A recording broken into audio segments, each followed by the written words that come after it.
The following is a fan-based discussion. All properties discussed are property of Toei Inc., Bandai, Hasbro, and Subaru Productions. Hello, everybody. Hi! Jesus. Welcome to another episode of Tokucast Reviews. We forgot to do something. Episode 103? Is it 103? Yes. Nice. Good job.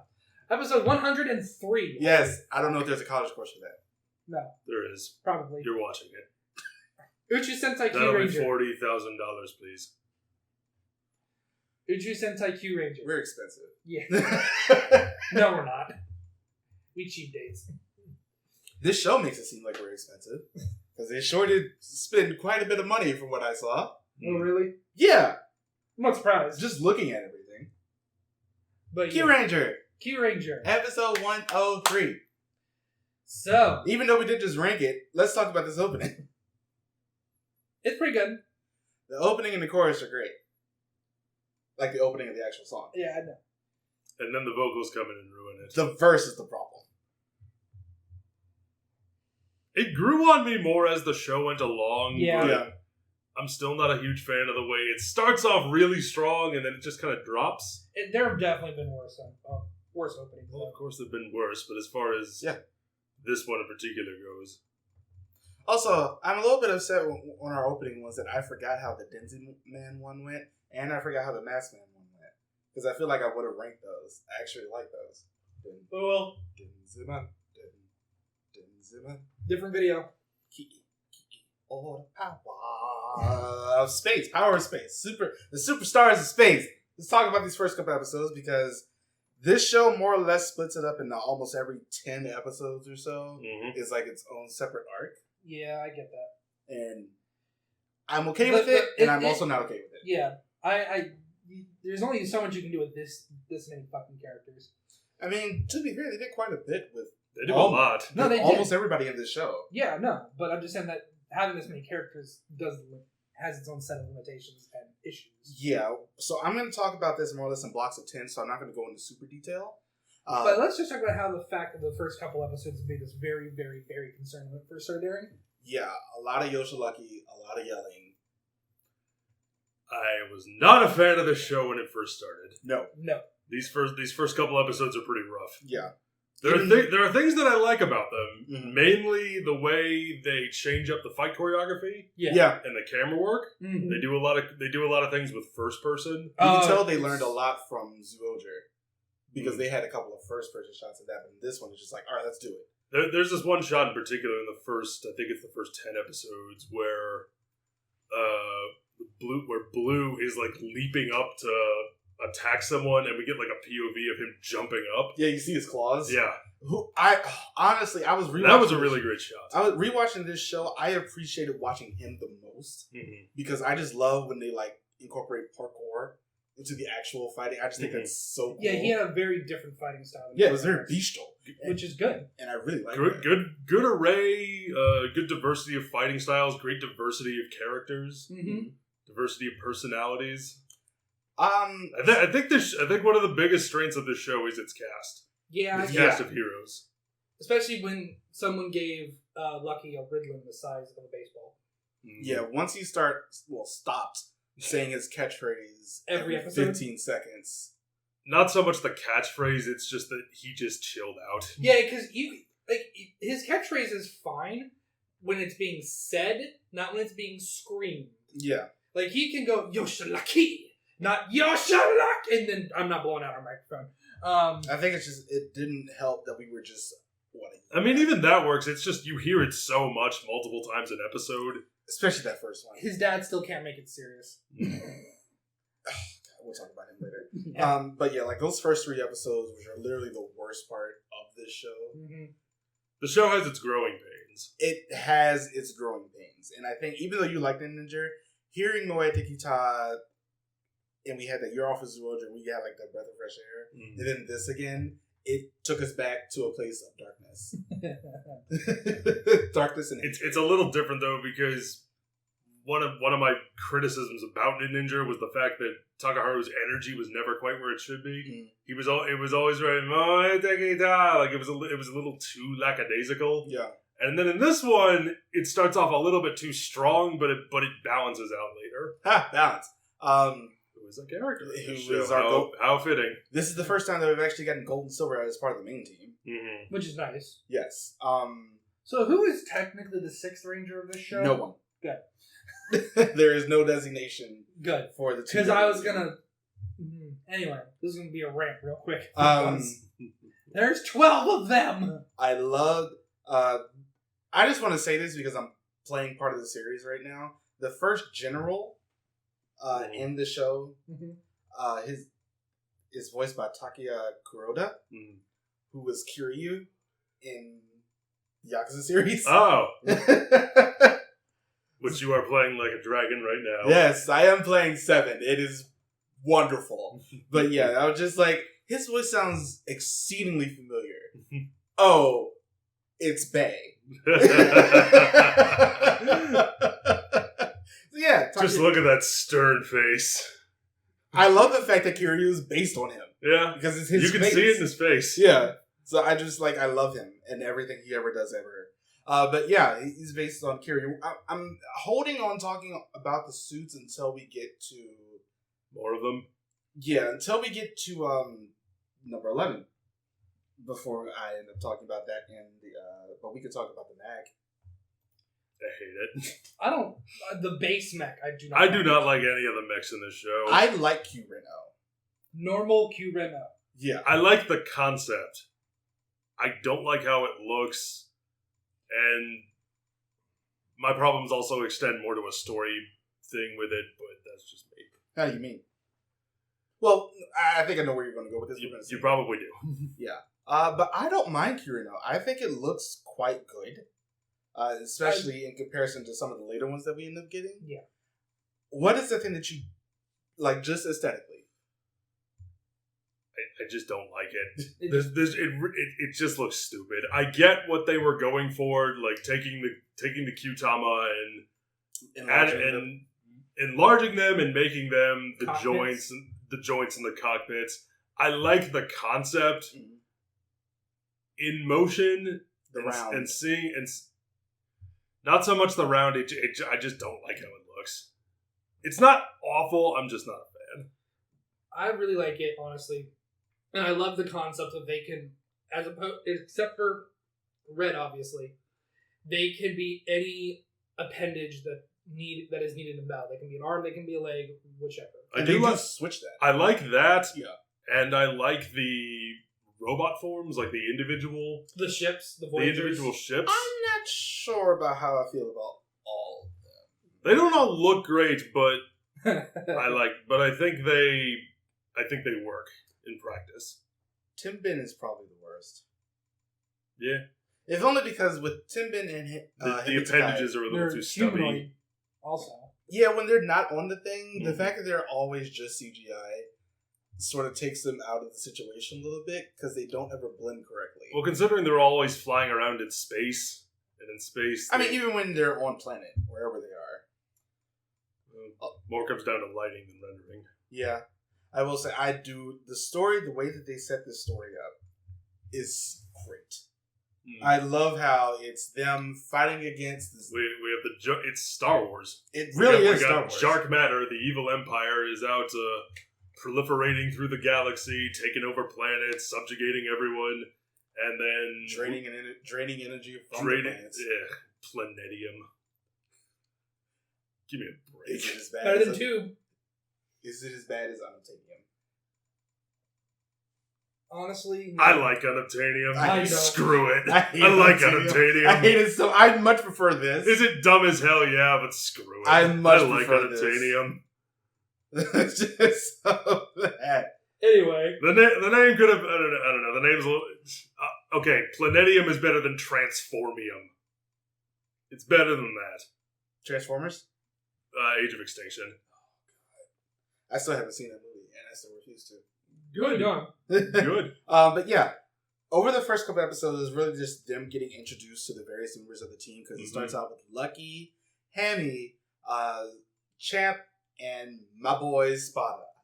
I love him so much. I like Spada too. And then we get Balance and Naga, who are my second favorite characters in this. I love them so much. Oh yeah, no, they had a great chemistry and interaction. Everyone in this cast, I think, has great chemistry with each other. We get our commander and Shorumpo. Mm-hmm. I think he was hilarious. He was pretty funny. And my favorite bits with him is whenever he brings out those cards with like the artistry and everything on the thing, Naga just says, "This is a lie." Really, it's not your favorite part. Isn't when he's in battle and he needs to take a minute. And No, sit. I still like because of the fact that that happens multiple times, and Naga just refuses to believe anything he says. I just think he's hilarious. Episode 4 we get Washi Pink, who is voiced by Mao. Gokai Yellow. That was a quiz question. Moving on. But yeah, in episode 9... Nice to see a returning actor in some capacity all the same. Yes, it's great. And then in episode 5, we get, the full team together with Stinger finally revealing that he was a double agent working for the other side, which leads into a later on story with him. Yes. Which honestly I think was... Why is he always involved in the best stories in the show? I would agree. I think Stinger has... In terms of story structure. Not just his story, but his story with Champ as well was also a great story. I do have some things, but I'm going to save about... I'm just saying, in comparison to the rest of the stories in the show, he is involved in all the good ones. Yeah. Oh, God. Why? Oh, God. Anyway, since we have all 9... Yes, we can finally go to some of these power-ups. We talked about this in our first... impressions. I thought we were going to talk about the suits. I'm going to wait until we get to Kotaro. Speaking of which, I love the fact that they sort of set him up. They set him up in episode 5 when we first get to Earth. Yeah. And we end up seeing these 2 kids, one in light blue, one in orange. Yep. And the one in light blue is coming back and becoming Kokomo Sky Blue. But we're going to talk about episode 6 and how parts of this are hilarious because of Pega. And parts of it are not? Yeah. Because of Pega? Also correct. I love the whole part where they're like in the gymnasium on the ship dancing and everybody else is like doing their thing and Naga's just on the floor breakdancing going at it and I'm sitting here like I see you. I loved that idea because I love this show for one thing. It really sells how big this ship is. Which we don't get a lot in other... We don't even get a lot. One of the things I love... In other, sometimes how big their headquarters is. One of the things I love about the show is its production design. Oh, God. It's great. It's very... It looks almost very Playhouse-esque. Mm-hmm. And I mean that in a good way. It's very bright, it's very colorful, but... So are they. So are the characters, very true. And it's all just very aesthetically pleasing to look at. But yeah, I just love... It all looks like somebody put a lot of care into it. I do love the sense of scale that we get. Mm-hmm. I wish we got a little bit more. I don't know that I agree with that. As much as I love... in terms of the design, we have all these different rooms for the ship. Okay, yeah, that I get. And just, it feels bigger than a normal Sentai. For as much as I love the production design on the ship, though, once we get off the ship is when things kind of start to fall apart. Yeah, because we keep visiting the same locations over and over again. And you're calling it a different planet? We're calling it a different planet, but it's the same beach, but we put a couple of prop plants on it now, so it's an alien planet. It's the same we shot this from a different angle, but it's the same street. Or we're on Baseball World. Yeah, that too. That happened late. That was still stupid. In these first couple episodes, they did what they could. Mm-hmm. The only thing I wish we got on the ship, even though they sort of do it because they have a cafeteria area, we never get to see Spada's cooking area, and I sort of wanted that. Yeah, that's a good point. But here's another thing. But here's a counterpoint to that, and I know it's really stupid. A good chef really doesn't let a lot of people in their kitchen. Yeah, but at the same time, this is sort of a problem. We don't have to let other people in, but the camera and the audience half a joke to be in there watching what he's doing. Yeah. I would not. I would. Would have been nice to see a little meal prep. I would not be surprised if he broke the fourth wall, the camera tries to fall, and he goes, "No, yeah, my kitchen, you stay." After the first general is defeated, we end up getting 2 assassins that end up coming onto to the scene: Ikagen and Madako, who one of these people sticks around for a very long time. To be fair, I like what they did with her. Because every time she came back, she had a different personality. So just like introducing a new character each time, which I thought was funny. But with that, we ended up getting a little bit of Sho's backstory where the previous commander got killed, and it was his coat that Sho is wearing. He feels like he's not worthy, and then everybody else is helping him out. So he ends up going from Ryu Violet to Ryu Commander, and then a couple episodes after that, okay, I want to talk about this because this is one of those things that happens almost immediately in this show. Okay. New character is introduced, or a new form, in this case, a new ranger. Yeah. In the next episode, he's having problems with the people he just fought, with Ikagen and Madako.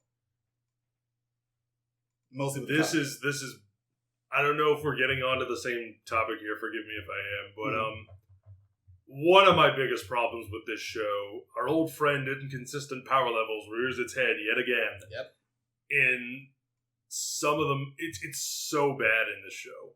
Yeah. Every single time they have trouble fighting someone, they are almost immediately taken down after a speech.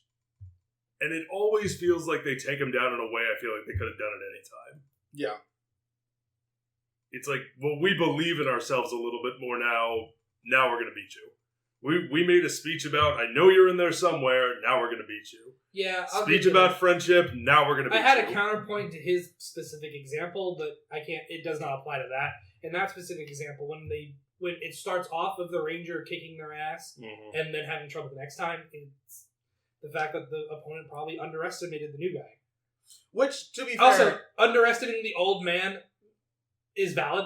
In this case, it's what did happen with Ikagen after we learn more about his powers of, like, sort of foresight and how they end up overcoming that. But I do want to talk about episode 10, because that's when we get Koguma's Sky Blue, because Kotorun's are coming back. The actual best child actor that we've ever gotten in Sentai. In any Sentai. I would agree 100%. Yeah. I think he's fantastic. fantastic. One went to acting classes. Yeah, I think he's not fantastic. just that he went to acting classes, but when he transforms, he's the same size. That also helps. That's something about Die Ranger that always bugged me. Now, we can talk about these suits because we got the first 10, 11. 12, 24. What show is this again? Just 11. Because we're going to talk about one of them later on by himself. But yeah, let's talk about these suits. Except for one. We're not going to talk about one. These are some of my favorite suits in Sentai. The only problem that I have with them is the one that I talked about many times before, the lips. But outside of that, these suits are. At least the lips are not silver. They are colored with the. They're the same color as the actual suit. You fucking smartass.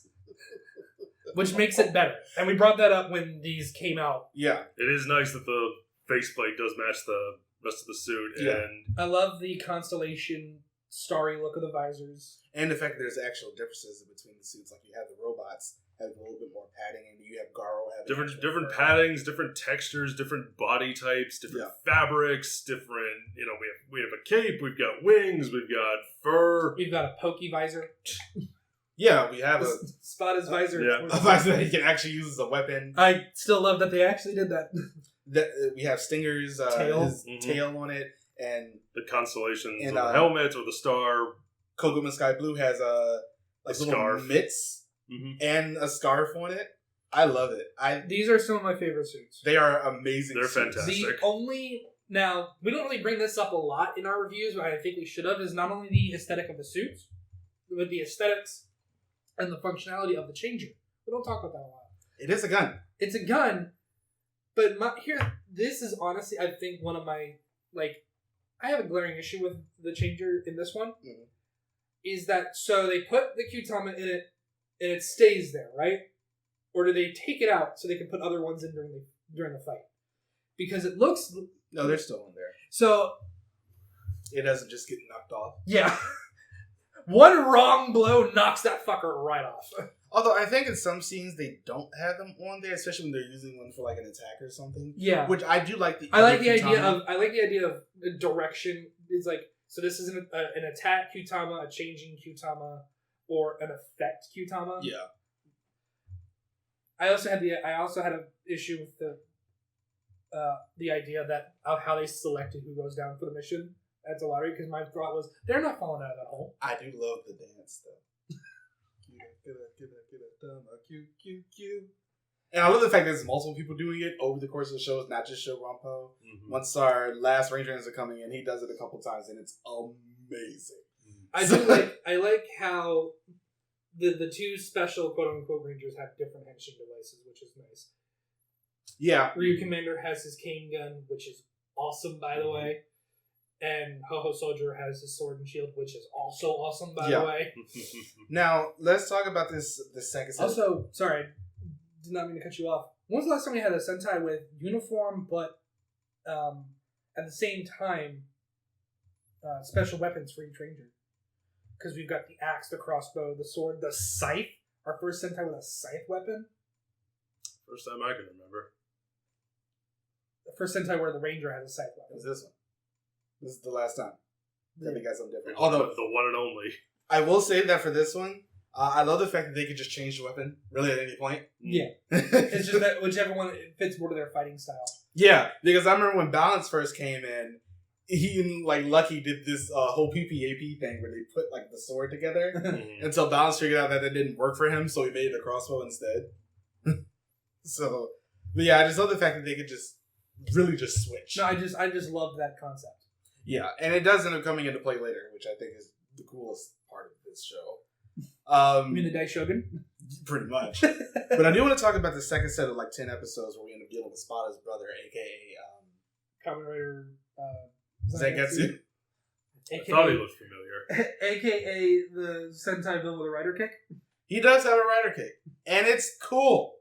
Although, honestly, I think he's my favorite monster art costume in this whole show. The first time that he ends up coming on, he basically ends up turning like a whole population into zombies. Mm-hmm. I sit here like, I feel like you should have used that more than once, but okay.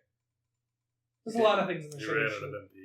Yeah. There's a lot of things in the show they should have used more than once. Yeah, and I love the Modicode that's with him because he's just like basically is becoming Melee from Gecko Ranger, except without all the love. Scorpio-sama. I think Monaco is just fun to have around as a constant because it's not always the same character. So you mean as a constant that is not constant? Pretty much, that's exactly what she is. She's just there to be hilarious. And I will... since we have... I think we passed this part of the... Have we gotten to the first combination mech in the show? Oh. Well, actually, before we get to that, let's talk about when they take down Ikagen. Okay. The 100 Luckies. Because he says it for everybody in the universe who feel like they have no luck left. I have a problem with this concept, but that's something that I will get into later on. Matt's dying. I like this show, I promise.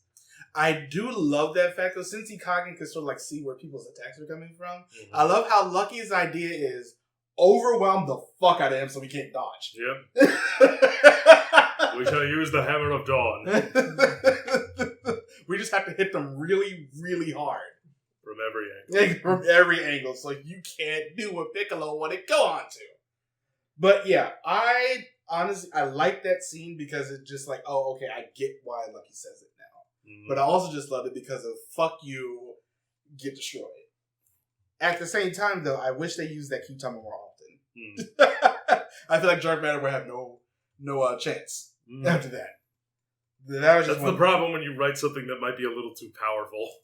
It becomes very powerful very quickly. You wind up with a Quicksilver and X-Men situation where it's like, well, he could solve every problem they would ever have. I guess we better write him out of the movie. Pretty much. We do get a second mech before we talk about the... We get a second and a third mech, don't we? Well, Ryu Commanders. Third, we fourth, get his and we get Sky Blue's Voyager. Yeah, we get Sky Blue's Voyager at the same time. Let's talk about Ryu Commanders. I would like it more if it didn't have the horns.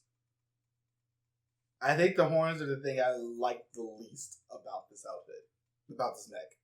This Mechs outfit. Yeah, they're too big. It's a bit much. It's a bit much. It is a bit much. Yeah, I think it's just literally just a little bit too big for the head. It looks really good when it's a dragon. Yeah, when it's a dragon, it looks cool. You know what might have helped? And I'm thinking of Father of Ultra, a cape. You think, yeah. Father of Ultra, without the cape, his horns are too big. But here, if it had a cape, might have balanced it out a little bit better. Yeah, I don't know. Except for like one instance, the mechs kind of go downhill from the base form. Ryuteo is okay though. I will say that, and that's really all I'm going to end up giving it. Fair enough. Moving on. It gets worse. Yeah. I need to go ahead and get this up. This is why I said that Kyuranger isn't the worst one in here. Like, I understand your issues with it, but these combination mechs. The combination mechs are the things that end up really ruining a lot of the things in this show. Mm-hmm. I will say this though: these second 10 episodes dealing with Stinger and his brother, and finding out that whole backstory of his brother killing everybody because he thinks that was the only way to save them a much more worse fate. I love this story. I think it's a good story. I think the story is fantastic as an arc. I wish that Lucky didn't take as much center stage as he does. I didn't feel like he did. I feel like he did a little bit. He's there, but I feel like everyone else in the show is allowed to shine regardless of him. Yeah, I never got the feeling that he was taking away from the story. He was there. He's a part of the story, but he's not. It felt organic. Like he's not forcing himself into the spotlight. He's a part of the story because he cares about Orange and their friends, and he wants to help him. And same thing with Sky Blue. They want to help him out. This awful. Yeah, before we get into talk to the second mech, just going off of that point, I think my issue with it is the fact that Lucky is just always inserted instead of anyone else. Well, the problem... And that's sort of the problem with the show, because as we saw, that Spada and Raptor don't really get a lot. Here's the thing, though. Here's the thing about another reason why he's kind of always involved. He's the luckiest man in the universe, and it's lucky to let him not I'm talking about from a writing perspective. He is kind of our surrogate into this world, because he is the most ignorant out of everybody on the team as to how the world is. So everything that is explained to him because it needs to be explained to us. So because he is the audience surrogate of the show, he kind of has to be there for everything. Yeah. And even though he's there, I never felt like he stole the focus. He wasn't king. No, he wasn't. That is fair. Even I love fucking Kyuranger. I know you do. But God, I will admit every day that King needs to take a chill pill. Yeah. I will say, I think my favorite part from these 10 episodes was... the big difference between... the biggest difference between the two is King was the center of the universe. He really was. And he seriously was. Because that's what King was. Everything in that story, no matter who's... a Gary Stu or whatever? He's a Mary Sue. Mary Sue knows no gender. It's not a character. It's the concept it's the product of an overly centralized story. But if you wanted to gender it, Gary Stu is the male version of it. I kind of like his idea of Mary Sue knows no gender. I just love setting that. Moving on. But continue with your point. The difference. King, it's King Universe. It's Universe Lucky. He's just flying through this thing. That's fair. He is a passenger just as much as everyone else in the show. He's along for the ride, and I think the show does a great job of showing that he does really care about everyone and that he wants to help them out.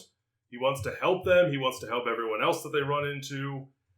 And, he feels like, he's always got luck on his side, so that certainly, feels like he gets a bit of a boost from that, and that's, a little bit of a detriment. He put all of his bonus stats into luck.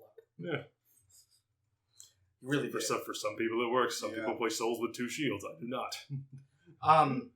I do want to talk about, because near the beginning of when Scorpio first gets introduced. Oh, you've never seen that before? No, I have not. We'll talk later. When Scorpio first gets introduced, we get the Hikari Kyutama. Yeah. The light and the sun and moon. I love how it changes his personality.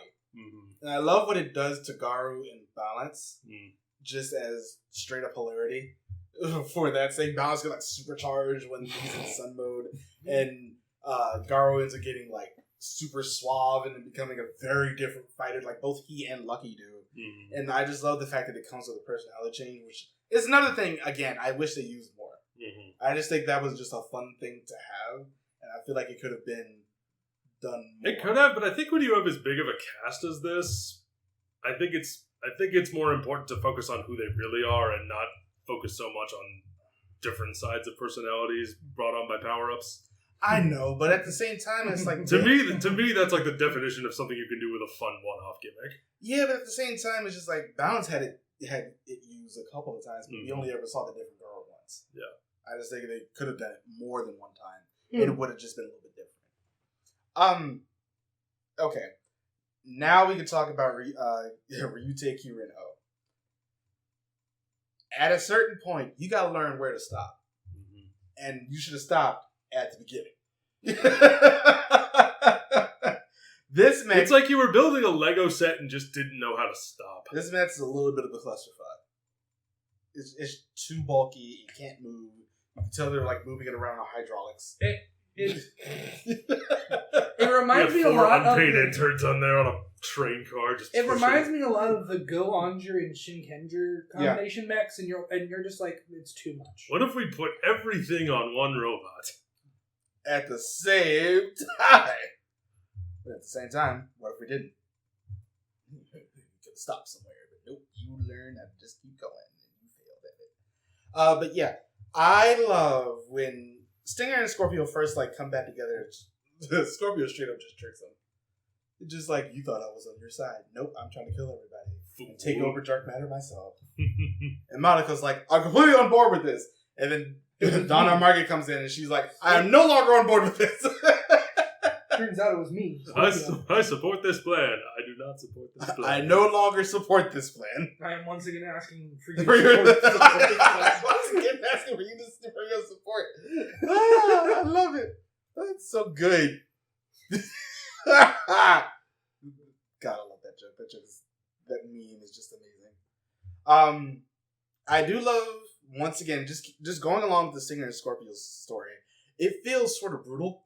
Especially after you see what Scorpio did and how Stinger tried to fight him and get him back and everything. And then we end up getting on the planet. Stinger ends up getting betrayed again. Then Champ comes in, and after Scorpio was going to try to kill his brother and takes the hit for him and gets destroyed. So Champ's out of condition for the next 5 or 6 episodes. He's on the planet. Yeah, that was a thing. He's in the med bay. Yeah. That was a thing. Yep. They straight up just wrecked him. I was like, goddamn. Literally. It was in pieces. Yeah. And Kotaro ends up he's off to Rebellion HQ for training. And then he ends up coming back. Because he and Stinger had, a big brother, younger sibling brother. relationship. Yeah. Throughout this. And I loved it. As did I. Yeah, I think that was just such a good one. There are some really bad filler episodes in this show, though. I mean, some really bad ones. The birthday episode of episode 7 is awful. Whenever they try to veer away from the main plot is when the show kind of falls on its face. Well, I think it does other times regardless of that, but it's very noticeable. Although it's like they at least always end up having a goal. So it's just we had to fight these Q-Toms to go find the Argo ship, which is the big part of I'm going to say it's sort of it shares the A-plot space with Scorpio and all of that in this portion. So it ends up sharing that. And they end up having to go to different worlds to find these other Q-Tomas. They end up having one, but they need to get 2 or 3. There's one in the cave where Balance Naga and Champ have to go find it. And a boulder falls. They get fully Indiana Jones and have to run away from a boulder. I was just I love the little things they end up getting, but at the same time,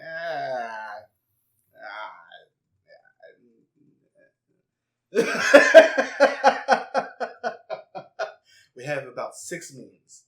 They will be constantly reading this. Sorry. But yeah, I love so much of what they end up doing in this. The desperation that Stinger has a feeling to go ahead and power himself up with his own poison, but he'll die. The secret technique. But the secret technique, death. And of course, oh yeah, that happened. Yes, we get to talk about when they go through a black hole and luckily come out the other side because Lucky is with them, and we meet the Deca Rangers and Gavin. Except, who was that? Because space. Hoji and Jasmine are not in this. Don't say it. Just mean. Yeah! It's for Daddy. I was wondering how long we could get through. But anyway. Jasmine at this point is probably at home raising her child. Yeah, I think that's what she was doing. So I'm pretty sure there's an in-canon explanation for this. Because, pink, red, green, Decker Break's not there either. Yeah. But Doggy is. So it's always...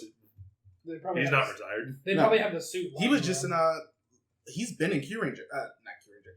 Kyuranger for the past couple weeks. As voice actor. Oh, okay. Yeah. Because this is the whole Space Squad tie-in.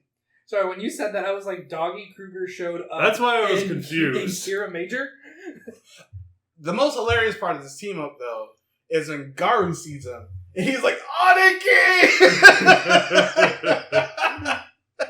and Doggy's just like, oh, Aniki! Oh, wait. Because he falls for it for a second. But yeah, it's just like immediate, he and Ryu Commander are getting along. So he, tries to help them get off the planet. Madoka was the one who ends up tricking Gavin for a little bit at the very beginning. Do you remember in my Toku pitch for this show, I brought up that this would be connected to SPD? Did you? Oh yeah, you did. Totally forgot about this episode when I did that. Yeah. Didn't even occur to me. That's amazing.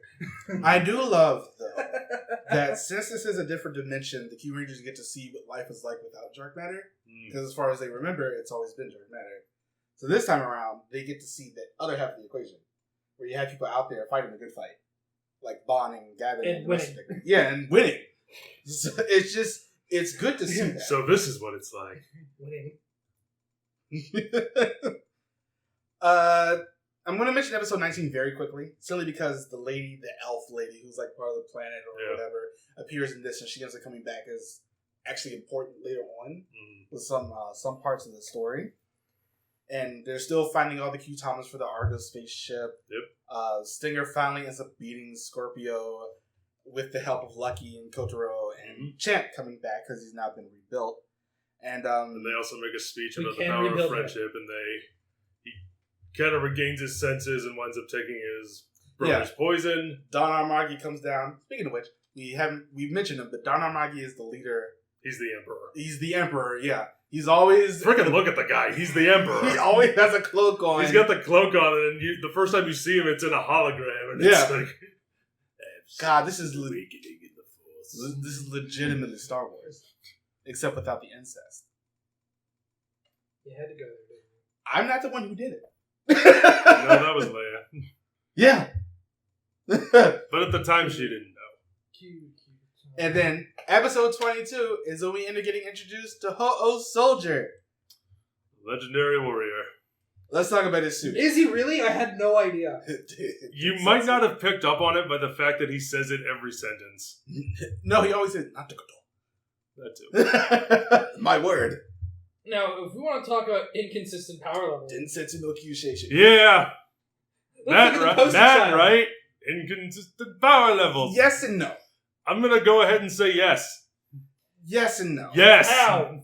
How is it not a no? This is not there is no no in this situation. How is it a no? Because of how they explain it later with the fact that his powers are waning. No. And they said that, like, not too long after he first comes in. No, okay. Waning implies a gradual decrease. This man woke up and destroyed an entire fucking fleet. And by himself. By himself with no mech! And the next episode... But he has it. And he gets in that episode. No, but he doesn't use it. He doesn't use it. He just jumps up and is like, slash, boom goes the starship. And never does it again. That isn't waiting. That is, I went Super Saiyan 27 for 3 seconds. Let's talk about his suit. And then just decided not to again. It's a wonderful suit. His suit is fantastic. Oh god, I love his suit. It's my actual favorite. I love how it has a mic. Yeah, it's headset built into and the it's helmet. also, he has like a partition over like the mouth piece. So even though his mouth it's like is an also older version of the Kyuranger suits. Yeah, which makes sense because it's like from 300 to 500 years ago. Mm-hmm. I love the colors. God, I think I'm not sure if that's black or if it's navy. I think it's black, but it's also patterned. And it's got a sheen. It has like the galaxy print on it. Also, love his weapon. With the sword and shield combo. Yes, he is now fully Pokemon. Well, actually, this came out. Well, he does have armor as well. Edge Slash was first, so. That's true. Swords are also cursed. It's just also not something we've seen in Sentai, really. A sword and shield. Yeah, he actually uses a medieval style sword and shield, and it's also his henshin device. Yeah, I love him. I think we're gonna talk about the personalities and everything, but I love him. He's such an asshole at the beginning that he just gets goofier as time goes along, but in like a good way. But this also leads up the mystery for like the next 20 or so episodes. I like his jacket. Yeah, like I think the out of suit costumes throughout the show are very good. His is my favorite. Their uniforms are great. I want his jacket. I want his specifically. Yeah, I love a long coat. Oh no, a long coat's great, but I'm also just talking about the uniforms overall. Yeah, we talked about it previously. Are fantastic. Yeah, they did sell them for a hot minute while the show was going on. This Bandai Premium, but they were expensive. Jeez, they were like somebody should get on Etsy and make a few of these. They were like $200 to $300 each for the jackets. But yeah, his outfit is it's so different and it's so good. And he's another Red. He's the other Red Ranger of this show, but I'm not sure if he's a sixth or anything. He could be, not 100% sure. No one knows. They didn't say who the sixth in this show was. Because there's 13 of them. Because we got 3 more people past the first 9. Anyway, he has a mech. I like his mech. It's the only other mech in this show that I like. Are you waiting for my opinion? Yeah. I don't have one. I honestly don't have one. I'm not the biggest fan of this. I understand it's supposed to be older. Yeah. Because it was made so long ago. It's a rocket. I also don't like how blocky it is in comparison to the rest of them. Where they have more rounded edges. Yep. This one's a little bit that's kind of how that's usually how stuff starts. You start off very unergonomic, and then eventually you learn. Yeah. Look at the show and now. We also did Dizzy-Man mech.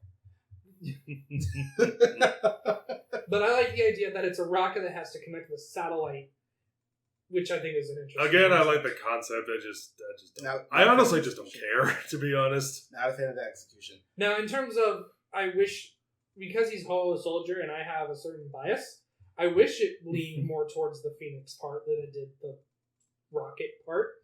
But, We can't all be winners. Also, nope. We end up getting his whole backstory of him and the other 88, because they have 88 Q-Thomas for all the constellations and everything. And there were 88 people that went with him so many years ago to fight Don Armage. So he's wondering, how is Don Armage still alive when he killed him? And that's when we end up getting his whole dream sequence, and we learn about Orion and Cuervo, 2 people who end up becoming very important later on. This is my favorite part of the show. This whole part of finding out why does nobody remember him, and even though he has like a whole science academy dedicated to him besides Dark Matter College. Dark Matter. Because history is written by the winners. Must be nice. Yeah, the history was written by the winners, and he had to go into stasis. Like as soon as he hit Don Armage. He Walt Disneyed himself. He had to, because he sacrificed his own immortality that the Phoenix Q-Tama gave him. I love how he got that, by the way, where he was on a spaceship and he got full on. One person listened. You brought up the immortality, and he said just like Walt Disney. Exactly. Yeah, he got full on gravity and got disconnected from the spaceship, so he was slowly dying, and then the Phoenix Q-Tama came in and saved him. Oh, nice. Yes, so lucky for him. And no one else. I could say that he was Yoshiraki, but I'm not, because I'm better than that. Anyway.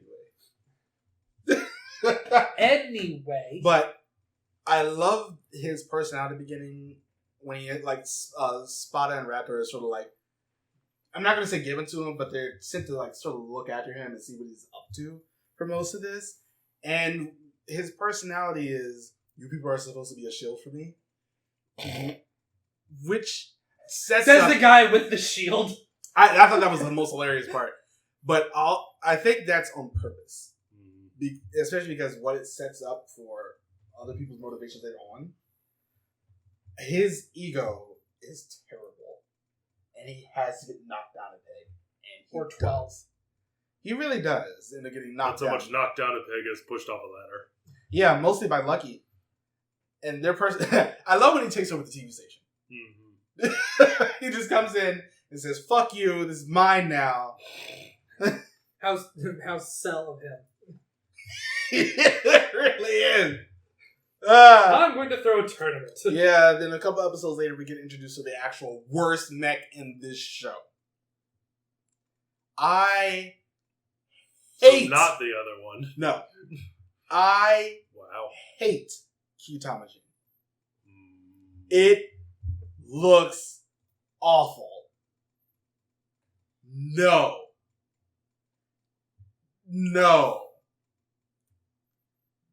Banned. It's so bad. It is kind of atrocious. Uh, I wouldn't hate it as much if there wasn't a Kyutama everywhere? on his head specifically. I just think everywhere.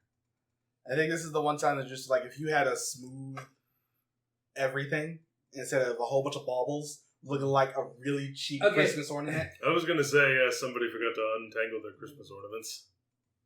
I hate it. I hate this.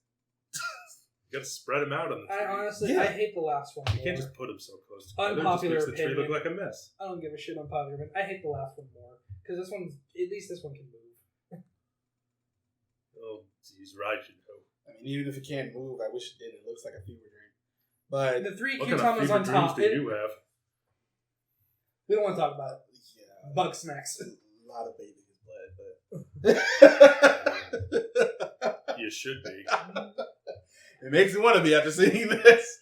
I just hate this mech. This is my least favorite mech in the entire show. Ugh.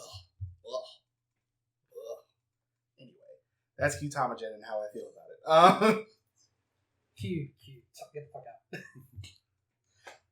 I love episode 25, and I want to talk about it. When they end up having, like, Spot and Raptors, I think that's one of my favorite things, because they have so many people, and even though you don't like Q Left the Chance, they sort of have a main mission, and then they have submissions. Mm-hmm. And this is one of those submissions that Spot and Raptor was sent on by Whole Soldier to the Time Kyutama, which is a whole other planet.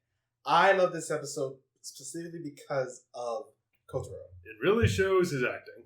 Yeah. Yes. His acting range. He is good. He's very good. Yeah. He's, like we said, he is the best one, but he is really good in this episode. He's very good. We found out, one, that his mother died. And then two, we end up seeing, him every single time, well, almost every single time, because this also sets up a future story for Naga. Every single time they go to one of the keys that they had to turn, which is in a clock formation, somebody from their past is coming up, or at least somebody who means a lot to them. Yep. Or somebody who calls them a lot of emotion. In Naga's case, no one shows up for Naga. Not even Balance. In Balance's case, Naga shows up for him, but not the other way around. Well, because Naga has no emotions. Yes. That's the whole thing. And I love the story that it sets up. Yeah. Because, I mean, that's sort of his main thing. He wanted emotions. That's why he went with Balance in the first place. But that future storyline is great. In cases. No. I don't know if I want to mention this now or if I want to save it when we start talking about characters. I think I want to save it. I think I want to save it. Okay. Because I got thoughts about Naga. Yeah, I do love this and how we end up getting Akiyama for the first time. Because she's important to Naga's story. But Kotaro seeing his mother again for the first time, and just like he knows if he finishes turning the key because they have a time limit. That moment where he's about to turn the key and he just has to run to her and like get that last goodbye. Yeah. It's very good. It's very well done. He's such a good actor. I see him like, I believe everything that you're saying to me. Sell it to me! And he is! I'm buying it! I am buying this! I'm getting a subscription. 10 out of 10 would buy again. And I did, because this is the second time I watched this show. But, yeah, I love that. That was a great way for his story to continue. Because a lot of Kotaro's story, at least from here on out, is really tied into Stinger Champs. Because it's like the three of them. Yeah, they are kind of the Three Musketeers. They really are a unit. And that's not a bad thing. No, it really isn't. But this also does end up giving them Time Kitama. Because this was our favorite Whole Soldier wanted to go back into the past to see exactly what the hell happened. And now we're bringing in time travel. Yes. So now... Oh boy. They handled it better than Dino Charge did. Yeah, because there were actual effects. Yeah. But, so we end up having it at A Team and a B Team. It's like, wow, this show officially has everything now. Yeah. One goes into the past. One stays in the present to deal with the consequences. The consequences, more or less. And this is also when Naga goes a little bit crazy, decides that after Akiyama more or less cornered him, after seeing... Okay, I want to talk about this episode from the beginning, actually. So they start out in a big mech fight. Right. And Naga's not doing the best. He's a little bit out of it. Yeah. And so he gets sent off. He's like on like the ground, more or less. And Akiyama sees him and sees what the issue is. Now, Akiyama's thing, she has a megaphone. Speaking of which, she's voiced by Yellow Buster. Oh. That's a fun little thing. Cool. But yeah, she has a megaphone which can like bring out people's emotions for better or for worse. And she corners him and basically taunts him. And Naga's been having like this big fallout with Balance and pretty much the entire team. He goes to find her to actually so he can experience emotions, because his people don't experience emotions, but they all look like each other. Weird. Hey. It happens. But this is also when he has to go in like full dark for the next couple episodes, and we get introduced to Hebetsukai Metal. That we do. What do we think about Hebetsukai Metal? One, I love the name. Oh yeah, that's a great name. Bring it up. It's an interesting suit, to say the least. You can tell this one was sort of like what they did with Baron when he got Jimbo Lemon. Yeah, when he got Jimbo Lemon. This character got popular later. Because this doesn't feel like a fully fleshed out suit. No, because they just added stuff to it. Yeah. The scarf is a bit much. So is the waist wrap. Yeah. But I love him in this situation. Oh no. Like from a story perspective, this is great. And I love how the actor really does have some range, because he like goes like his motions are a lot less controlled, a lot more ecstatic in some cases, where he's just like really flowy, and like when he transforms, he's like dog change. He's kind of like, and I hate to compare this to something American. Remember early on in the Teen Titans show where Cyborg and Beast Boy go into Raven's head? Yep. And they see all her emotions personified? It's like that. Yeah.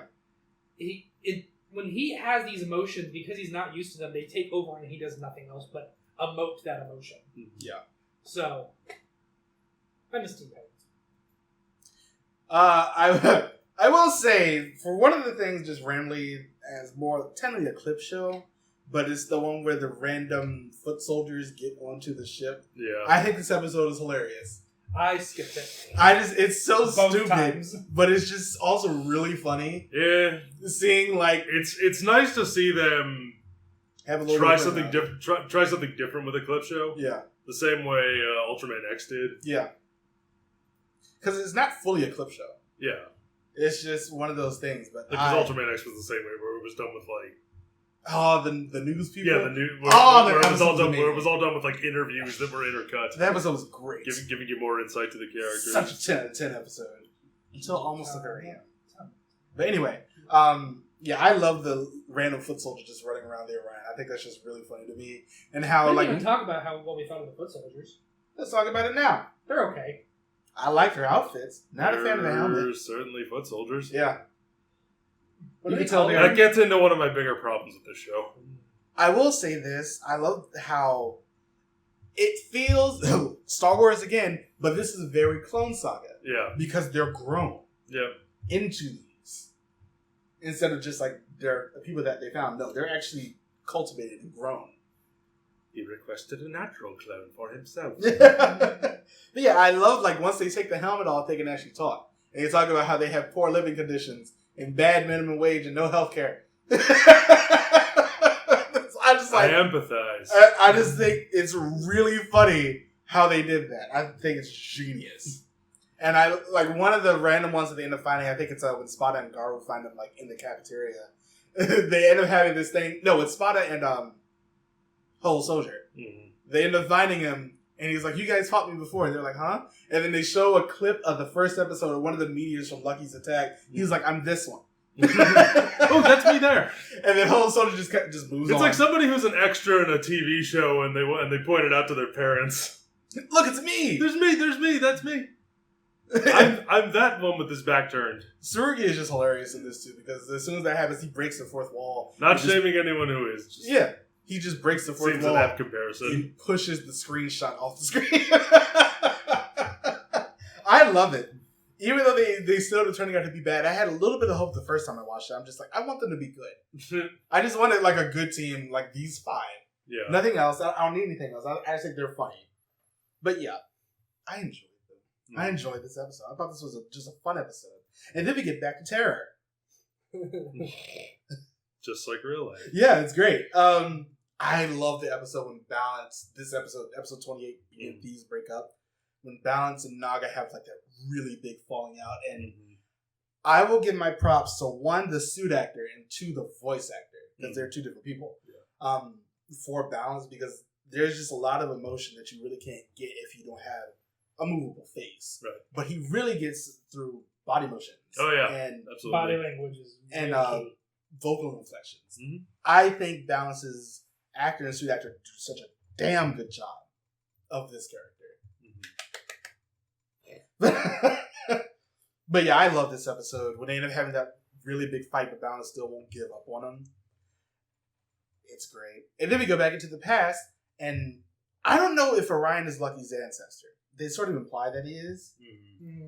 I'm not sure exactly how that works anymore, but it works like this. Don't think about it. Well, no, because Tsurugi says he has a wife and a kid already. True enough. So it's one of those things, but he dies in this episode, although he didn't die originally, like the actual telling of the past, because Orion was one of the only 2 besides Tsurugi who survived that final battle with Danamage. Mm-hmm. And he's the one who put him in stasis and went and shared the story of the Kyurangers. Mm-hmm. I guess you kind of... There are things in time, if we go by, depending on what rules we decide to go by, there are things in times that can be changed specifically, like very carefully, without causing too much of a ripple effect. Yeah. And this is you also have to remember time travels. It's a science fiction concept. It's going to work differently in every show that it works. Yeah, because in this case, show, movie, whatever, book. After he died, I'm going to talk about his death first, before we go back and do some of the other stuff that happens in this episode, because I think it's amazing. Mm-hmm. After he dies, Ryu Commander takes his spot, along with Champ, because Champ wanted to be around to figure out what happened with this professor who Scorpio killed, and that's really... There was a lot of distrust between Champ and Stinger at the beginning until Stinger is revealing that it was Scorpio who killed his father, more or less. Mm-hmm. And that's how their whole partnership ends up starting. But yeah, so that's Champ's thing. And then Shoran Poe is just going around spreading the good word and putting himself in stasis for a very funny scene later on. Mm-hmm. So, which we didn't really talk about when Tsurugi first came out of stasis. He was full of hair. Yeah. He was just... I didn't mention it for a reason. Ick. He was just cousin Ick. He was cousin Ick from the Addams Family. Yeah, except it was all black. And then he burned it off and gave himself a wonderful haircut. Which, I mean, would you if you could? Yeah. But yeah. But also just the smell of burning hair. Oh, God. Ick. That happened before. It was terrible. Let's talk about the guy who they got to play Orion was just 10 out of 10. But I want to talk about Orion Shishirai. Mm-hmm. Honestly, I understand. Like, we really hate power-ups only being given to the Red Ranger. Yeah. But this is... If it works for the story, I don't mind that I feel like this did. Yeah, I was about to say. This is one of the few exceptions I have to that rule. Yeah.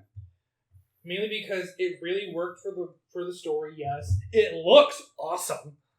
Like, I love what they did with the visor. That's so fucking clever. And I love how, like you said earlier, there are effects because they get shot down after they go see what happened with Jarkman, and they see that Danamage was killed still. Mm-hmm. But they get shot down on the way to Earth, and then in the future, they see that...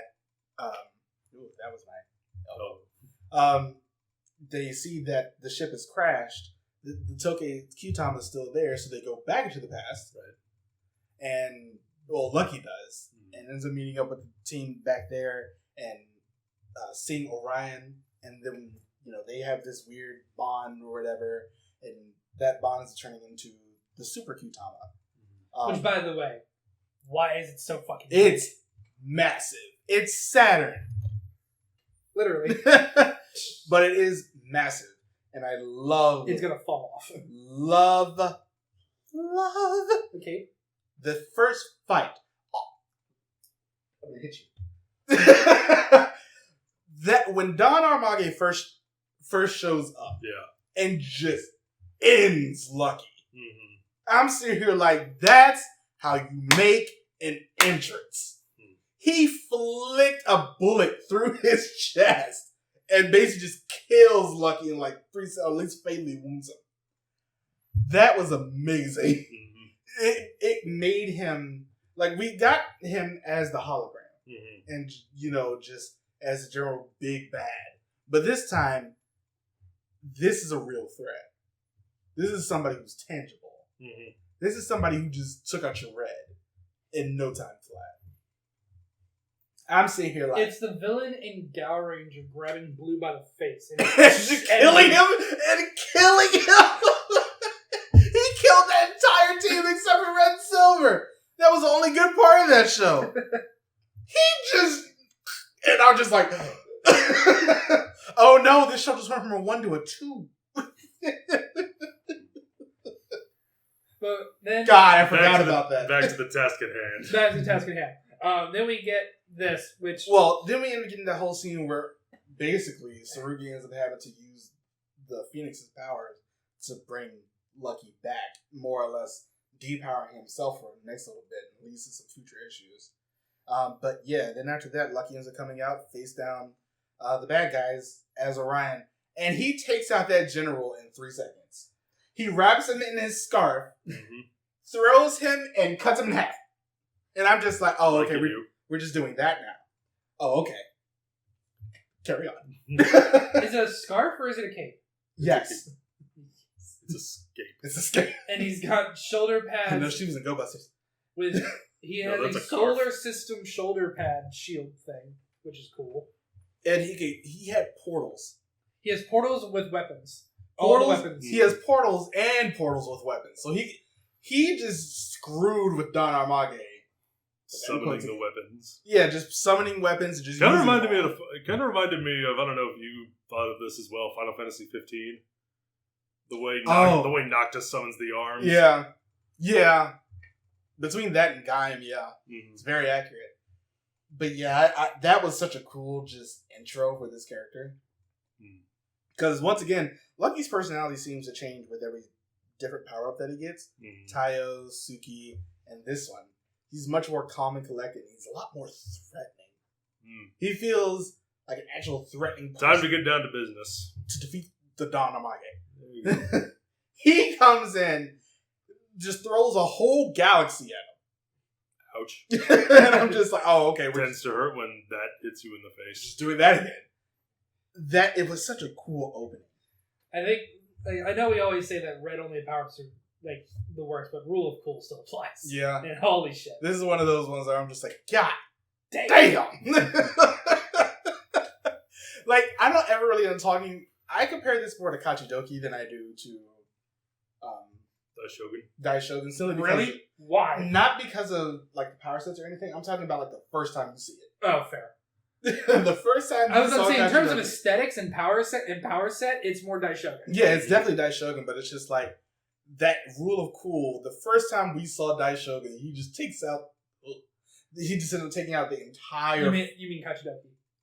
Yes, when Kachidoki shows up and just sprays the sky. That's because he literally. That's because tank. Kachidoki's defense tank, and he just went, "My turn." I think that was the actual line. This comes the moment where you will die. Yeah, this is just it had the same rule of cool. Yeah, I want to rewatch Kachidoki later. Yeah, same. This was Orion. One looks good because white with the red accent and the black visor and vest, undervest that is. And again, I think I just remember when it first came out, I thought the visor was very clever design. Yeah, with I the agree. person and the lion on the other. Yeah, Orion and Orion and Leo. It kind of Orion and Goliath. Yeah, The lion is the Goliath, metaphorically speaking. it just looks cool. It's a very good visor. It's a very good suit. I could go on about this for the next half hour, but I'm just going to go to the next thing. God, that's such a cool one. It brought symmetry to a very asymmetrical suit designs. Yeah, it really did. And then the next episode, they end up having to go back to the future. Oh, right, this is happening. Or the present. And get Naga back. Right, we gotta beat Naga senseless. Okay, so they end up making themselves small. That's a photo. Sorry. And going into Naga's head. Because apparently what Akiyama does is implant very small of the dabes inside of people. And that's what makes their emotions come out. So they do that here along with... They fight a general inside of Naga. Yep. And then they free Naga, come out, and the general grows as he... I love the fact that they can either do it one of two ways. They take over a robot, or they grow. Yep. And in this one, the general grows, but when he grows, he's just normal size. I just thought that was a little easier. Yeah, I will say I don't like... They really do underpower Orion immediately in this, though. I mean, yeah. Because he should be able to just kill Akiyama with no issue. And she just doesn't die. Even though they killed Danarmage. Also in Gross. And over the next, the Orion ship dies. The actual home ship gets blown up, taking out a really big evil satellite thing. Yep. And then in the next episode, we get the Orion battleship. Let's talk about... Okay, couple of things first. So where to start? Yeah, in this episode, Shoranpo ends coming back after being cryogenically frozen by Champ. They end up getting a new ship after the old one blew up because they're stuck on Earth at the moment. I like the new ship. I like how big it is, but it doesn't feel as expansive because they don't really go anywhere. No. In comparison to the old one. Yeah. Although they do have a really giant docking bay for the rest of the Voyagers. For the Voyagers in there. I had a problem. And a pinball machine to shoot them out. Yeah. I did have a problem with this initially because I thought it was just one long arm connected to the thing, but there is an actual hand in there. There's a hand in there, but it's not. It's still one long arm connected to the thing. Yeah, the hand doesn't do anything by itself. Let's talk about this next. It's not as bad as the last one. Oh God, no! It's not saying much. No. But it's not great either. I think it's because you know how I feel about pauldrons being too big. They're too big. No shit. And his head's too small for the fucking... a couple of castles on his shoulders. Yeah. And his head's too small. Rook moves to D4. And yeah, with the furnace in the background. The furnace in the background, I actually think is a nice touch. It is. It's just I think the head is too small. Comparison. Yeah, it's so small. Although the furnace should have probably been the shoulders and not behind the head. Yeah, I agree. Yeah. I will say, I do like the fact that since this is their actual base, when it transforms, things move around inside the base. And they actually bring that up. Yeah, because Raptor and Naga are moving around. And Naga, during this actual fight, is asleep because he heard Akiyama say where Danarmage is located, but he can't remember exactly where it was. So they do the same trick again, where balance shrinks down, goes inside a Naga's brain to get the memory. Because that's how thoughts work. That it is. That's how thoughts work in television, typically, yeah. And then in episode 34, Champ's back. Again. Hooray. Yeah, Champ is back with a mask on, and everybody knows it's Champ except Garu. And when he it's like that stupid part in One Piece where Usopp puts the mask on. Yeah. And everyone knows it's Usopp except for Chopper and Luffy. Yeah. And this is another one of those things where time get rippled because the professor, who was a good guy initially when he built Champ, is now an evil person. And he built a whole bunch of clones of Champ. Yeah. And I love when Garu finds out after Champ takes the mask off. And he's like, Champ, you were here the whole time? And he's in the background just hitting the ground because he can't believe his own life.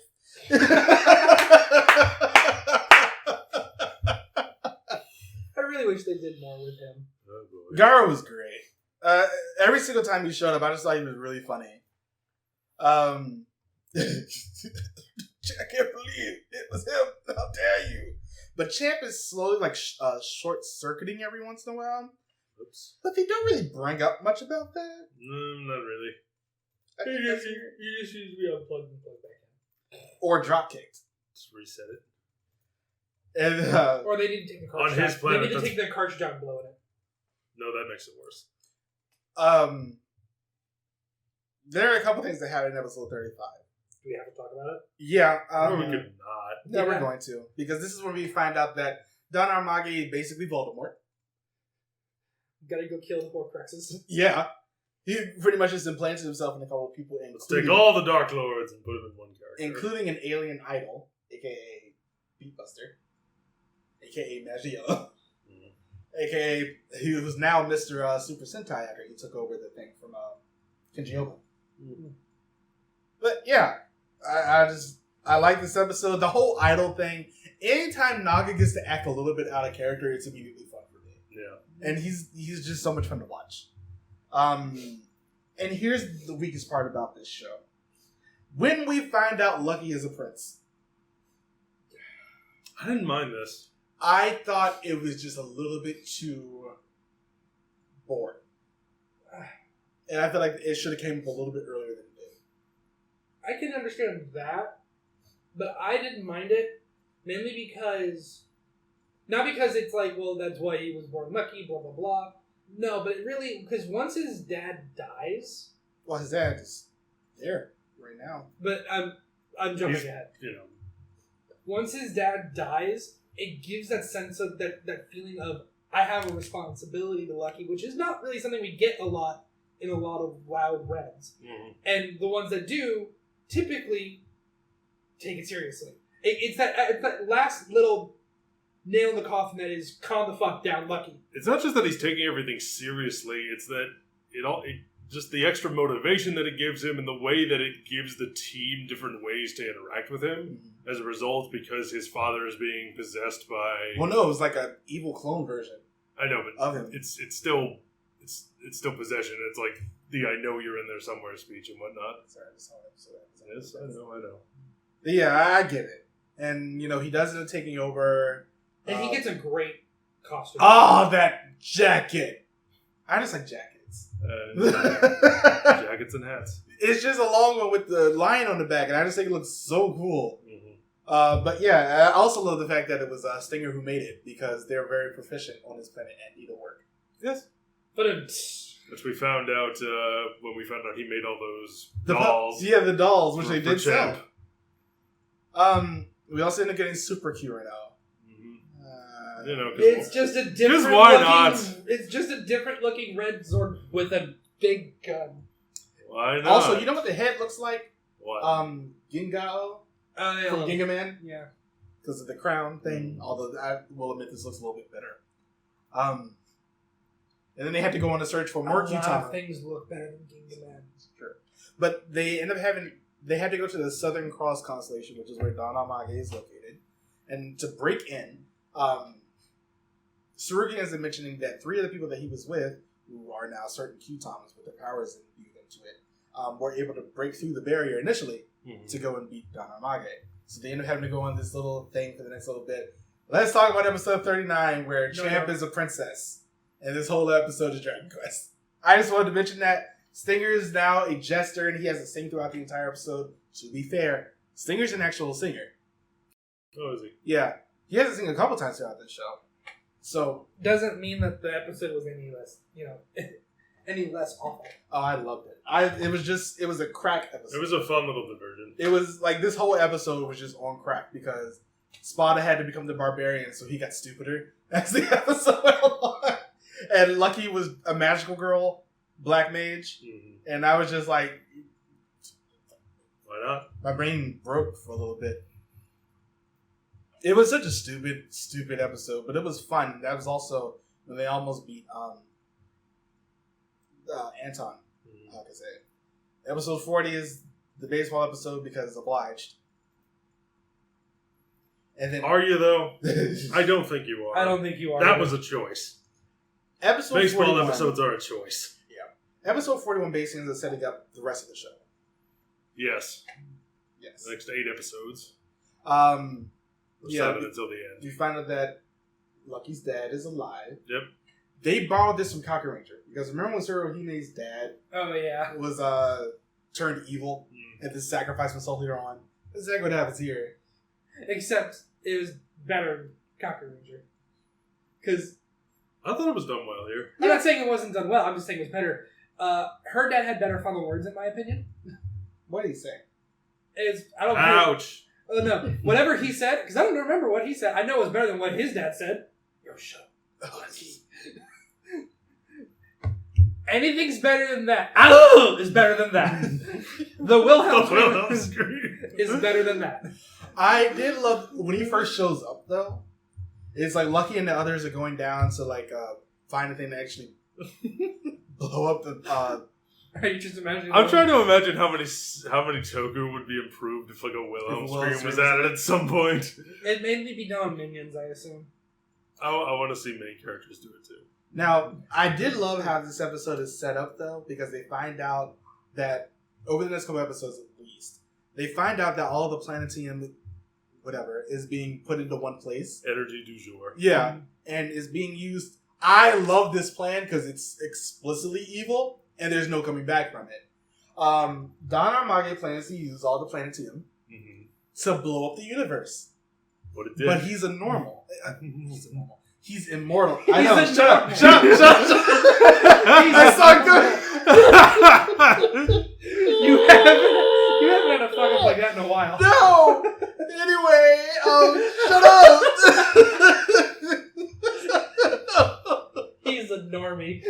He's a normie. Normies just trying to blow up the universe. God damn it. But freaking plebs. He's immortal. He's immortal. He's a normal immortal.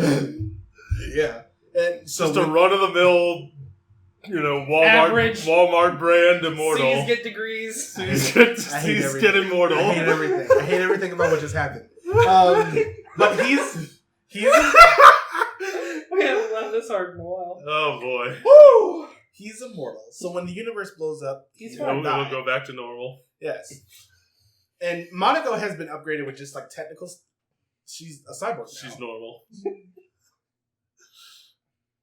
She's a cyborg now. A normal cyborg. Shut up! Never. God damn it! Never. She's a cyborg, so she can't come back the next time she gets destroyed. No longer normal. He's not letting it go. Oh, my face hurts. I don't know how. But yeah, she no longer can regenerate. Correct. So, God, I didn't say anything. Cut all this out. You know that, right? But in this episode, when we end up finding out that Lucky's dad is back, I love the fact Back that to normal.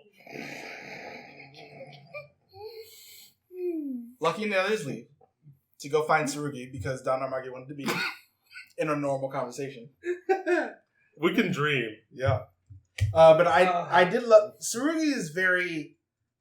suicidal in this case. He sort of really doesn't...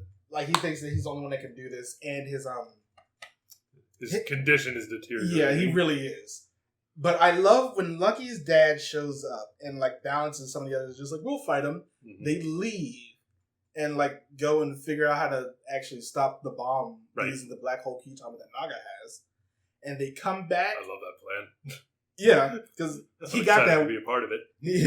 He got that when he was turned evil for a little bit. Mm-hmm. And they come back and everybody else just beat the fuck out of. Everybody is on the ground, and this new guy is looking for him. Mm-hmm. I love that. I love the fact that that actual fight happened on screen though, because you don't know what happened. I think the fact that your imagination has to fill in those spots makes it better. Mm. Yeah, that's a great episode. Also, over these next, I think it was actually in that episode, the general who's like on that planet in the area where they had to, get past the barrier, is the Black Cross King from the Go Sager Go Kaiser movie, except recolored gold now. Reuse what you can. I guess I'm just like, oh, that all right. I mean, you could really say that is normal behavior. Yeah, I was just thinking, like, that's such a big one, though. Yeah, it's just such a big one, but then we end up getting the whole thing where they go and set off the black hole Kyutama. Yep. Although Don Armagi ends up, like, taking it out. And this is around the same time as in these episodes that we actually find out that Cuervo, who's like a bird crow man, who fought with Tsurugi initially. Yeah, he's in the show now. Well, he was in the show a while ago, but he was more or less killed by Don Armagi in that final battle initially. Until the time we ended up finding out that Cuervo was actually very jealous of Tsurugi. So when Don Armagi offered him more power to overcome Tsurugi, he said yes. Yeah, and Don Armagi ended up possessing him. I thought that was great. That is such a good twist to this because it sets up more for Tsurugi. Because he felt so guilty about what happened to Cuervo at the end of it. So, and this is why his suicidal tendencies are coming out a lot more as the show kept going along. This is also the last episode that we ended up seeing Madako, RP, and Sushi. And delicious. I don't really like octopus. I'm not gonna lie though. You know this because of who we went to the place. And this Lucky's dad ends up sacrificing himself to set off the black hole Kyutama after Don Armagi blows it up. Or not blows it up, but damages it so it can't go off on its automatic timer. So he sacrificed himself. We were with this character for like 3 episodes. And not even really. Whoop-de-doo, Basil. But yeah, so they ruined that plan with Don Armagi's.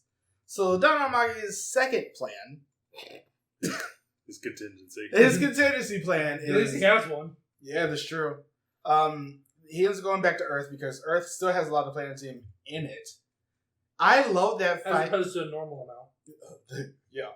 I love the fight like on the field where they're fighting all those people, and then Tsurugi goes out to fight Cuervo Armage, and they end up killing Dr. Anton in this episode. But Tsurugi ends up getting just like stomped. Yeah, he gets stomped hard in this one, and I love that. I think it's great. And then in the next episode, they beat him, but Tsurugi ends up getting taken over by Don Armage because he thinks by having the others kill him and Don Armage at the same time, then everything is over. Plot twist: Lucky says no, and decides that they're just going to go ahead. This plan had so many ways to backfire, but because Lucky is Lucky, basically the rest with his nice white jacket. Yeah. Basically, the rest of the team end up sacrificing themselves with the other Kyutamas in there.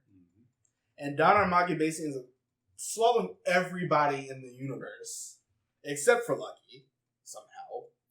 And since all the Kyutamers are in there, they're able to, I guess, transform and like burst out of him, like bringing everybody else back at the same time, leading into the actual final battle with everyone.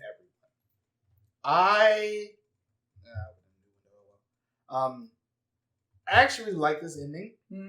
I think it is a pretty good ending for this show, showing that, you know, the whole universe is together and fighting against this person.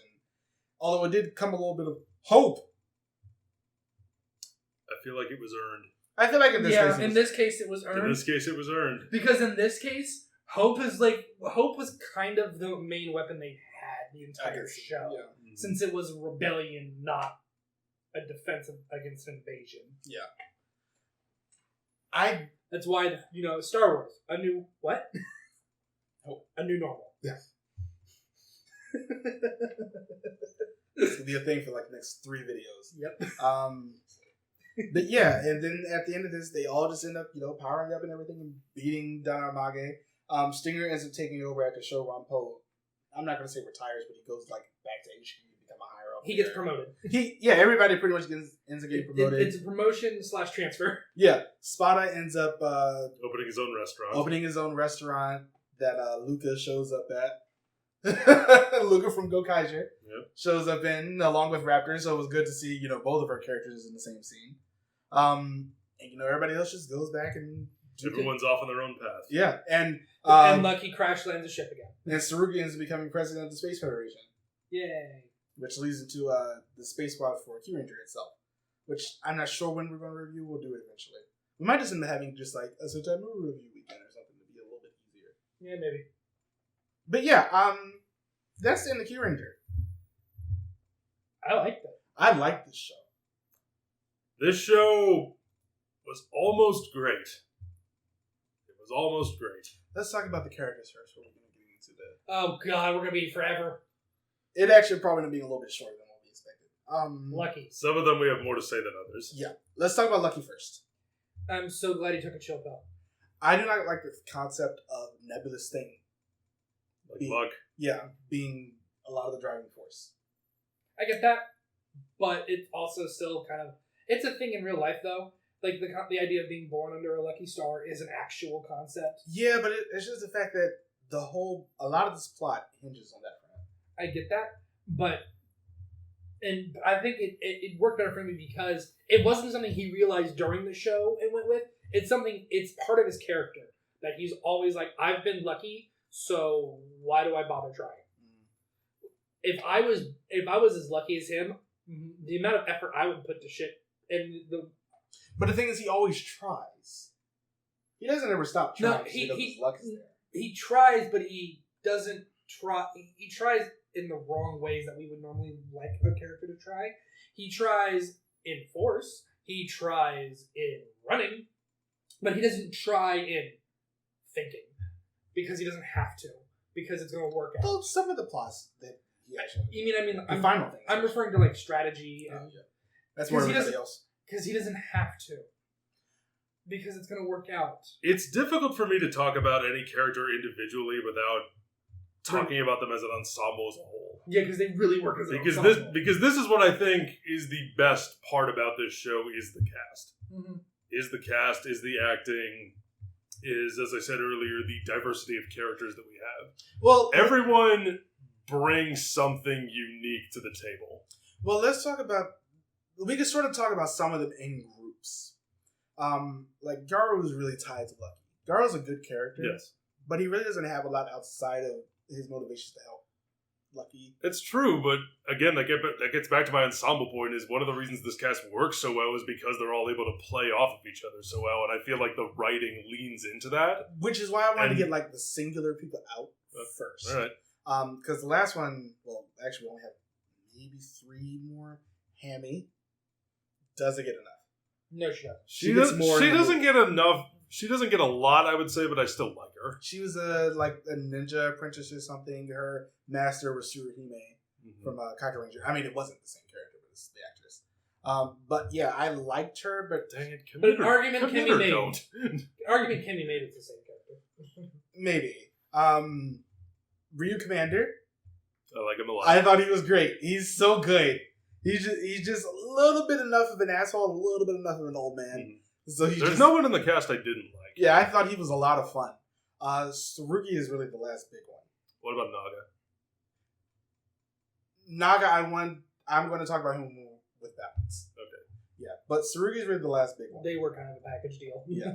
Tsurugi. I thought he was great. He good. had some character flaws. But most humans have flaws, yeah. So it makes sense. I think the writers did very good with him. I think his actor did the character perfectly. I can't picture anybody else playing that character. It's just like, it's him. And then he went on to be in Garo VR and got killed. But oh, really? Yeah. He was the... that. Remember the YouTube guy? He was that was him. He was the manager. Oh, the manager. Okay. Yeah. Okay. But yeah, I love Tsurugi. I thought he was great in this. He had a lot of personality. He was a very big personality. Very standout. I think he was... What he was given, he did exceedingly well. I'm not saying what he was given was bad, but it's just I think he did exceedingly well at really bringing out that character. All right. For the next one, we're going to talk about these in a group of 3. Stinger, Champ, and Kotaro. I loved all 3 of them. I liked all 3 as well. Yeah. Stinger had a great story with his brother, although he did get sidelined after that for the next 20 episodes or so. No, but then he came... It's still more than, Hammy got. She got sidelined. Hammy got like 1 episode. Hammy got sidelined from the beginning. 2, I think, yeah. But,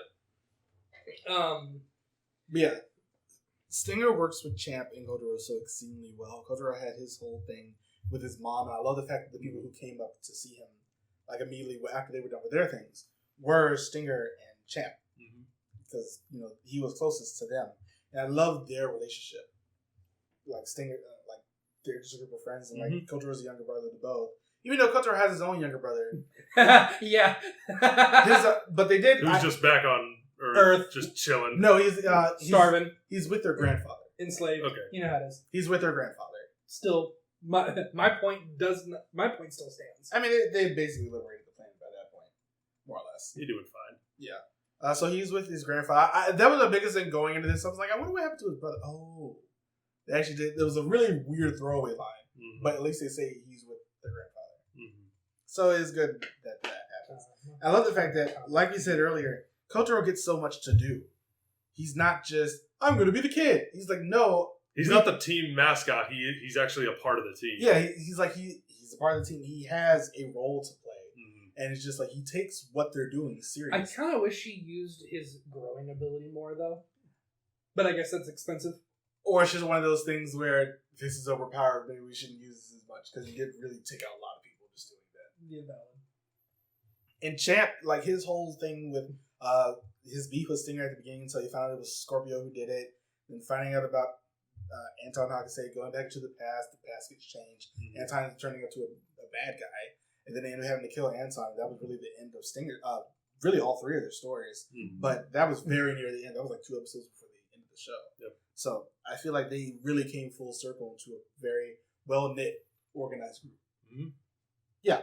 Balance and Naga, the two absolute standouts from this show.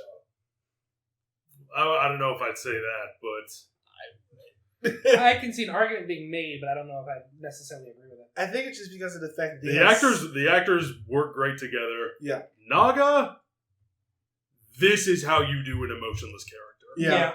This is how you do it right.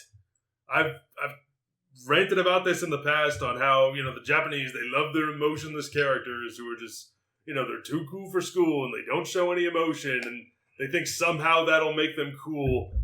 No, this is how you do it right. The reason why he doesn't have emotions, the reason why he's with the team and how he's trying to learn and how he's playing off with balance, it's great. I love how it's done. He comes from, it's like the movie Equilibrium, and that's his whole planet where they got rid of emotions to get rid of conflict, but he wants to learn about them, and he hooks up with Balance, and they go off on adventures. Yeah, because Balance went and stole something from the planet first, and then Naga found them. Yeah. Or found him. Yeah. And they went off planet together, and then we found out, they're not... Out of context, it sounds like they ran away together. Well, they did. They did. No, you know what I mean. Yeah. They eloped. But yeah. Naga's planet... I'm surprised he didn't go, they did. Naga's planet is just it's uniform. You know what it reminds me of? The Futurama, I think, race of people who are middle ground. The Tell My Wife I Said Hello.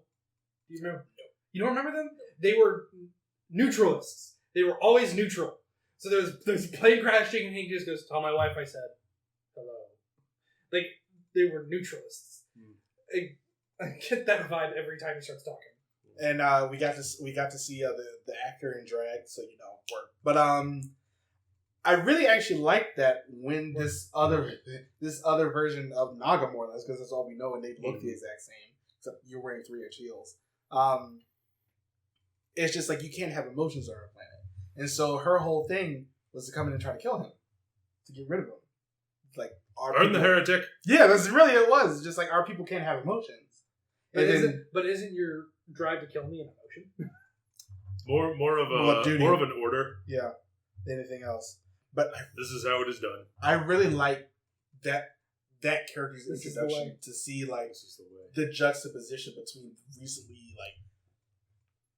I'm not gonna say overpowered, but unleashed Naga and this person who he was, but in a different case because this person doesn't want to learn anything about emotions. Their society has no need for them for what they said. And I love it was just Naga and Balance together. The whole reason that Naga went with Balance is to learn about these emotions because he's heard about them and he wants to see if he can experience them.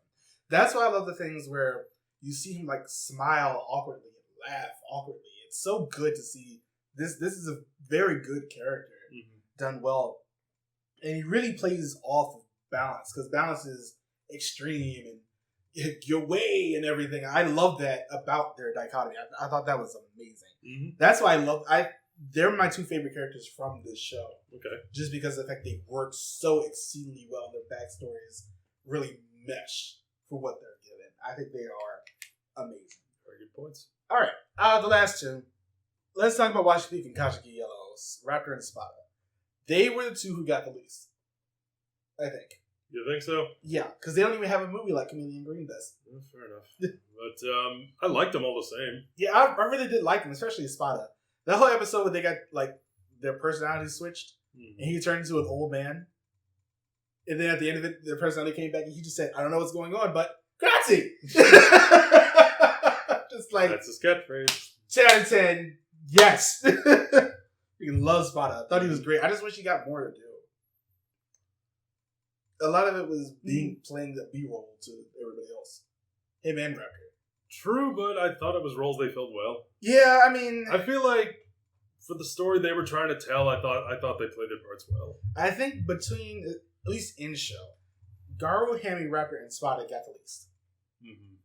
There's like those four. Which is sad, but with the sheer amount of characters that you got, I feel like it could have been done a lot worse. We could have got nothing. We could have gotten nothing, and that would have been worse. Like, we know that at least Raptor is a future prototype of a robot that Tsurugi made in the past. So he knows how to fix her, and he did that. And Spada's whole planet was taken over by Dark Matter. So at least we got some things for them. It could have been a lot worse than just knowing nothing. I want to talk about Dark Matter just a little bit. I'm not going to talk about anybody in specifics. This is one of my biggest problems with the show. Go ahead. And that's the villains. I don't like any of them. The villains in this show, maybe with the exception of Stinger's brother, Scorpio. Probably with the exception of him and the way he played into that story, and Lucky's dad and the way that played in, everything else just was a complete wash. I just didn't care about any of the villains. Every time a fight scene happened, my eyes just kind of glazed over, and I tuned out. Whether the on foot stuff, maybe a little less so because they did interesting things with camera work and with choreography. But you get into the Mechs again, and it's just like, all right, time to smash a few action figures together for a few minutes. Time for me to take a nap. Welcome to tonight's Kira Major. And when this show is at its strongest, when it is our heroes who are the focus, who are the focus. Not just who are the focus, just the heroes in general. When it's them working together, when it's them working to solve problems, when it's them teaming up, going off on their missions, or just hanging out and talking, that's when the show really shines. Whenever the evil empire rears its ugly head, it's just kind of like, yeah, whatever. I just lost interest. I would agree with most of that, but I also like Madako. Simply because I like the concept where every time she shows up, she's a different personality, different person. Like she had the melee one. She had the tsundere one. She had the fanboy. Again, good idea. It could have been executed better. It's not just that it could have been executed better. I just didn't really care. I just like seeing her. There's like I didn't know what I was going to get the next time I saw her. It just left me cold. Yeah, every time I saw her, just like, I don't know which personality this is going to end up being. You can end up having the sexy one, the fanboy one, whatever. It's just I think she was fun enough for me to just actually care a little bit about them at least a little bit more. I feel like at least you might agree with me here. If they would have introduced the fact that it was Cuervo earlier, I don't know. It might have done a little bit more to really flesh out these people. Maybe. Because you had like the vice generals and then they got combined and destroyed. God, that was so stupid. It's like, behold, my master plan. I took 3 bad guys and smashed them together. Clearly no one can defeat my genius. And then except by shooting it. A lot. Again. A lot. Gee. Why didn't you think of that before? Yeah. Gets back to my point ever. Like, every single one of these bad guys, it's like, I'm so tough. You can't beat me. You can't beat me. I mean, I will and then they do. And this is in a way that I feel like they could have done at any time. Inconceivable. I'll give it this. I like the story of Don Armage a lot. Like, that whole concept of body hopping and taking over various people and, like, literally horcruxing yourself into various other people over time periods. Basically, end up being immortal. I thought that was cool. It was just like, there's a reason why you haven't beaten me. There's a reason why your name got destroyed from history. Because of me. History's been written by the victors. In this case, Dark Matter was the victors. The victors. Yeah, I mean, as a collective. And how far-reaching it is. It just didn't feel like you said earlier, because of the fact that we always went to the same beach but with different plants. It didn't feel as far-reaching as it Same did. forest, different angles, same street, but not really. You know what I think could have helped that a little bit? If they had, like, at the end of the episode, like when they freed a planet or something like that, you had, like, a universal overview, and you saw, like, little beacons of light go up. Beacons of light, a galactic map, similar to Mass Effect. Yeah. Just, showing where these pockets are showing up. And then as the show went along further and further, and the legend got spread further and further, it happened in other places that they didn't go to. I mean, one of the things I like that, was set up and then paid off later is the way the people of Earth are reacting to the Kyurangers, so they want to kick them off the planet because they were scared. Yeah, because they're scared. Dark Matter's going to kill us if you don't leave. Get out. And then later, I think it's one of the final episodes where I forget the doctor Anton where the mob is like, we're on the Kyurangers side, you idiot. And it's Kotaro's brother who threw the first rock. Yeah. That was a good scene. I think this show is still quite good, though. I think it's good. Yeah. It's almost great, but as it stands, it's good. The villains are a little bit weak because they're not constant enough. It really has the opposite problem of Kyuranger. Yeah. Because Ryo Melee was such strong standouts in that one. Cute. And also, a great ending thing. I'd never say that. That's a point.